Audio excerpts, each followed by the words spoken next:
હે everyone, good morning. આજે હતી મારી મોર્નિંગ ડ્યુટી અને છેલ્લા 4 દિવસથી હું મોર્નિંગ ડ્યુટી કરીને એટલી બધી કંટાળી ગઈ છું કે શું વાત કરું.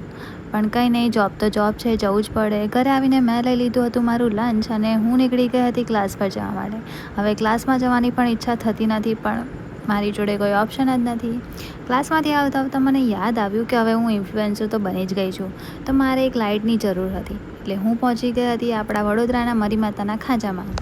અને મેં ત્યાંથી લઈ લીધી મારા જેવી મસ્ત મજાની નાની લાઇટ, જેની સાથે એક ક્લિપ આવી છે, એનાથી આપણે ફોન પર અટેચ કરી શકીએ. એક વાયર આવ્યો છે ચાર્જિંગ માટે. અને ભાઈ સાહેબ, રિઝલ્ટ તો તમે જોઈ જ લો, કેટલું જોરદાર લાગે છે. લાઇટ નાની લીધી છે, પણ મારી ખુશી બહુ જ મોટી છે. મને તો મજા આવી ગઈ. અને ઘણા બધા દિવસથી મને મન થયું હતું પાલક પુલાવ ખાવાનું. એટલે આપણે પહોંચી ગયા હતા કિચનમાં અને બધી તૈયારી મમ્મીએ કરી આપી હતી, ખાલી મારે બનાવવાનું જ હતું. અને જલ્દીમાં મેં મારો હાથ પણ બાળી નાખ્યો. હું કંઈ કામ કરું અને શાંતિથી પતે એવું તો બને જ નહીં.